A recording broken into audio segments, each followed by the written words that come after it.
Logiquement, l'espèce humaine est faite pour l'hétérosexualité. Bah non, du coup, c'est complètement faux, ça. En fait, non mais, en fait, je vais vous expliquer. C'est comme un arbre. Un bourgeon, il est fait pour pousser, ok?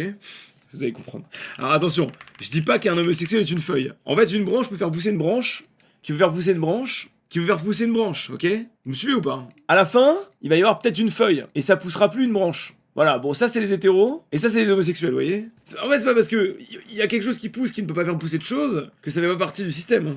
Mais en fait, c'est un pourcentage, je pense. C'est depuis la nuit des temps, du 96,4 ou je sais pas, du 98,2, j'en sais rien. Le fait de naître homosexuel ne permet pas de perpétrer la vie, mais en fait, c'est pas parce qu'on est à la fin d'un des cycles que ça va à l'encontre du cycle lui-même. Est-ce que biologiquement il est possible de naître homosexuel ou alors c'est une maladie? Bah non, je vous dis que c'est pas une maladie. Donc je dirais absolument pas d'accord. Non mais c'est incroyable, vous avez le seum d'une réponse, mais c'est un truc de fou. Mais c'est un truc de fou, mais vous êtes premier degré énervé, mais on va faire quoi en fait? La majorité des gens ont quand même intérêt à être hétérosexuels si on a envie qu'il y ait des humains qui se reproduisent. Mais en fait, ça n'empêche pas qu'il peut y avoir dans notre code génétique une probabilité d'être homosexuel.